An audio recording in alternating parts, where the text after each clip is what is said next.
skin. There's a lot of artists that are dark skinned. They don't get the deals that I get. You wanna know why? Because they just don't know how to market themselves. They just not smart enough. Cardi B benefits off of racial ambiguity. That is the marketability that she keeps mentioning. She's like, oh, maybe I'm just so good at marketing. Babe, you are racially ambiguous. That is the marketing. I also say that privilege is also who people want to defend and who people want to stand up for. Many people will want to defend Cardi B because Cardi B is not black. Cardi B is in black spaces, but she is not black. And a lot of times people love to rally behind and defend non-black people because black people are not given the same amount of defense, not given the same amount of protection.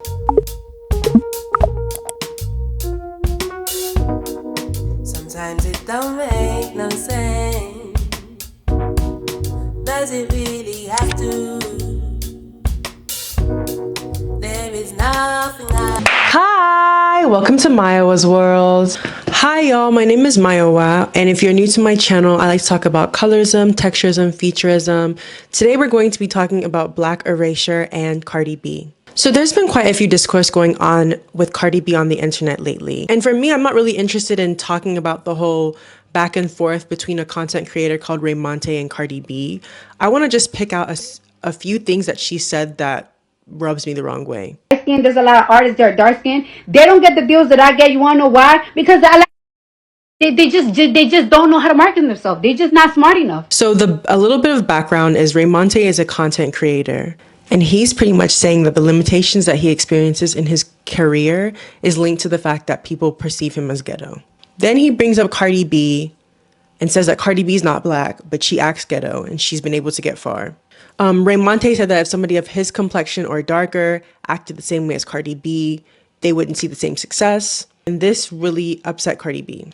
But what I find really interesting is the ways that Cardi B is literally not a black woman, but has had access to so much privilege in black spaces, and how whenever people bring up the fact that you aren't a black woman in black spaces and that you do have privileges, they suddenly want to become motivational speakers. They suddenly want you to work your way out of oppression. And I think it's wild to tell a monoracially black person that they just need to work harder. So let's watch this clip of Cardi B's live and then we can dissect from there. There's a lot of artists that are dark skinned. They don't get the deals that I get. You wanna know why? Because they just don't know how to market themselves. They just not smart enough. And it's not even about smart enough. It's just like I have been hustling for so many years. I worked in a strip club. I feel like I know the etiquette to make money. Or maybe I'm just born with it. Like it's just like Snoop Dogg. Since want to say that it's like I'm a gangbanger ghetto. Guess what? Snoop Dogg is a gangster crib.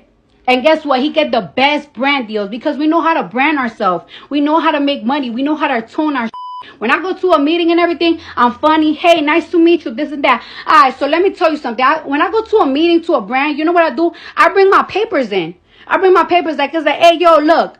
My stories, if I put a story up right now, I get 3 to 6 million views depending on what I do. Look how many engagements I get in a month. Hey, I just did a deal with this brand. Look how much money I brought this brand. I brought this brand $1 million in a week. What's up? What's up? I want to get paid this and that. When you go to these brands, you need to come and show these people your numbers. Everybody see behind the scenes. Everybody sees like, damn. Oh, well, Cardi getting all these brand deals, this and that. Yeah, because I know my worth. So when I go to these meetings, I show these people my worth. Because I got tired of getting played so much. It was not easy for me. It was never easy for me. And it got a little bit easier when I became a real artist. When I became an artist that people took seriously. When I was the influencer, people didn't give a one about me. I had millions of followers, and I was getting played in my face all the time. To be honest with you, it's just the truth. When you an influencer, you just gotta...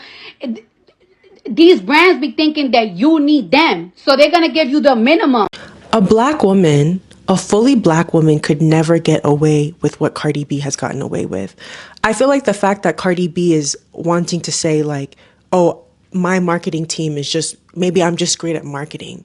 What does that imply for the people who aren't able to get the same access as you? And I really don't think people are able to understand privileges. Like, it's wild to me that you can be a millionaire and you just can't understand privileges, and that you think that the reason you're a millionaire is because you worked so hard and all the other girls just don't work as hard as you.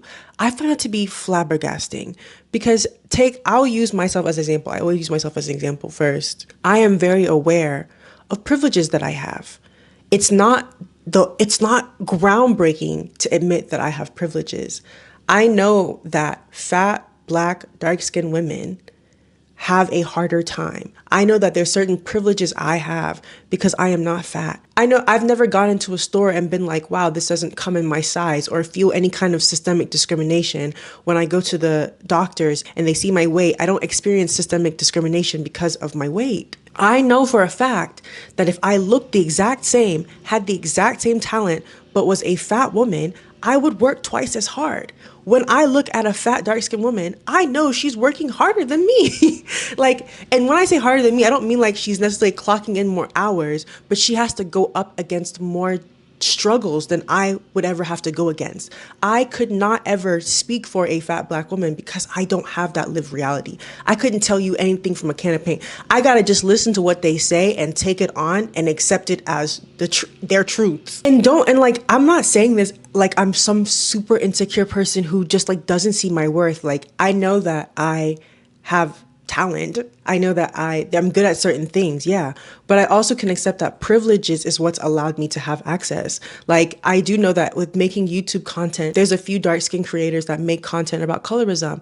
I am a thin person. A lot of the content creators who get platformed are going to be thin or not fat people, but people who are fat have an extra layer of struggle to their existence. But they're not given the same levels of access. So a lot of things in life is just access and privileges, right? The work ethic is the standard, but the hardest part isn't the work ethic. It's the things that you have to go against every single day. Being Black, you literally have to constantly go against anti-Blackness every single day of your life. Small microaggressions to big aggressions, not even micro.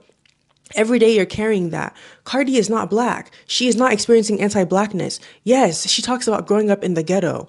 Yes, she talks about how hard that is. And she's also a woman.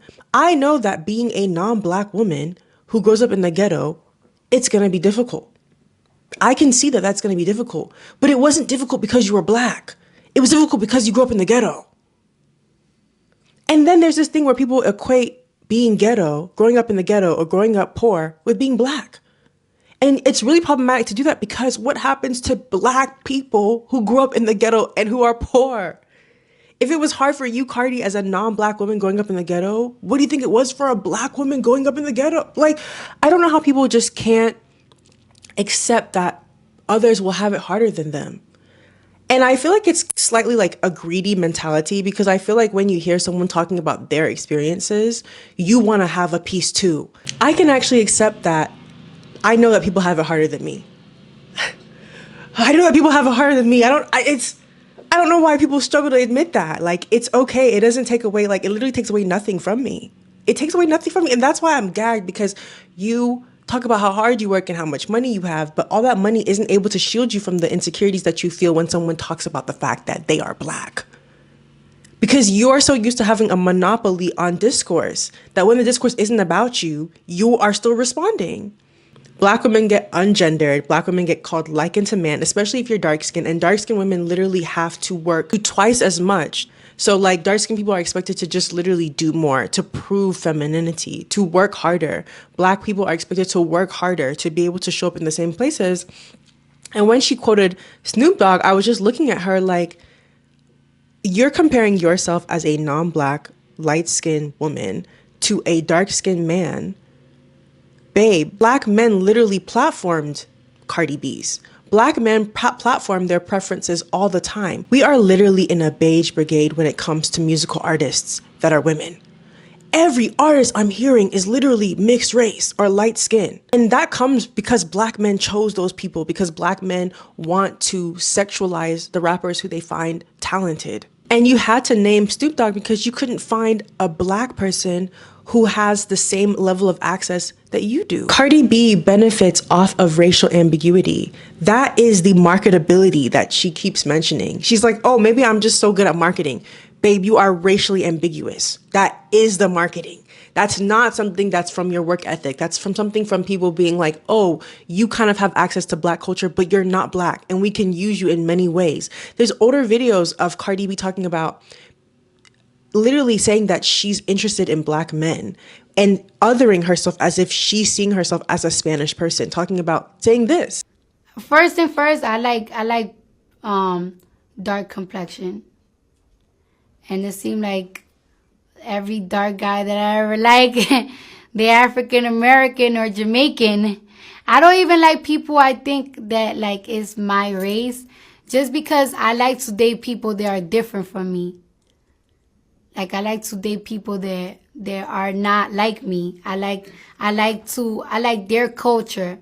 I already know my culture. And she says she came from a Black woman, or she said that her mom came from a Black woman. This whole coming from a Black woman, it's not.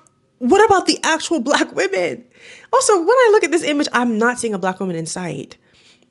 I'm not seeing a Black woman. I'm seeing two non-Black people. It's because people don't have an understanding for Dominican people. There are dark-skinned Dominicans.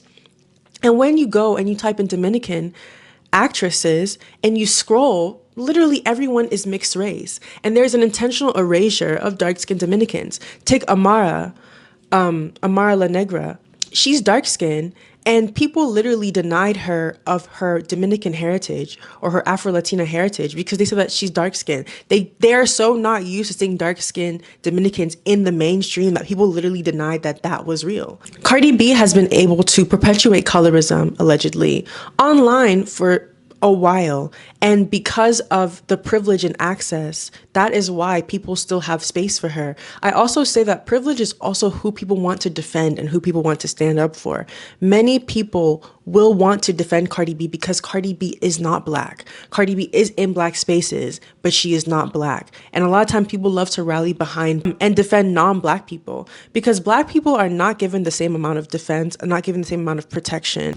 Take, for example, simultaneously right now, there is an actress called Francesca Amiwuda who is playing in the Romeo and Juliet, and people were literally likening her to a man. They were not judging her off of her talent. It was not her marketing team. It was because she is Black. It is because of how people see dark-skinned people that they're likening her to a man. So she's not even able to show you her talent or show you her art form before she's being judged. Not to mention that there are so many dark-skinned people who have made so many great hits and have really great marketing and just would never have the same access, privilege, or protection that Cardi B has. And another thing that I want to say, I saw this video of a girl, she's like in London, and she was saying that she's talking about how she wants to be successful like Cardi B, but she is a fully Black person. And I don't want to sound like a Debbie Downer, but your success could never, if you are fully Black, you could never do the same things that Cardi did to be able to get access and success. Because the reason that, the same way with like Kim Kardashian's, right? Same way with like J-Lo, that formula is not going to work for a Black person because we have people who have careers similar to Cardi, which is like a Sukihana, and people consistently talk about how she's the detriment to the Black community, right? Because when Sukihana does it, she's suddenly the whole Black community. She's encompassing everything that Black people are doing, right? So she has another expectation, another level of like heaviness that she has to carry that Cardi B would never carry because people don't see Cardi B as a representation of Blackness because she's not Black. So I just want people to be really honest, and I think it's okay with admitting that we have privileges. And I just think that to tell people to work their way out of struggle, you're essentially telling somebody to work their way out of struggle. That's just innately anti-Black.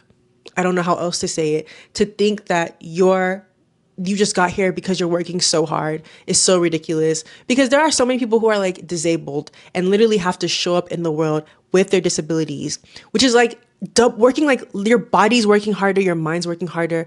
There are people who are actually working harder, but we don't reward people who work hard in this society, right? We reward people who have access and privileges. And we would like to make it think that we reward people who work hard because it keeps this capitalistic system going where everyone feels like, well, if only I can just like push through, I can be able to like be like Cardi B and have access and have money. It's not the case. And it's not saying like, oh, give up on everything and like, don't try. And like, it's not saying any of that, but it's just like, I don't feel like you lose anything by admitting you have privileges. I just don't. Because you don't lose anything. And like Cardi B is wanting to be able to have access to Black spaces and Black excellency. Like she's won so many awards at the BET Awards. and she's not black.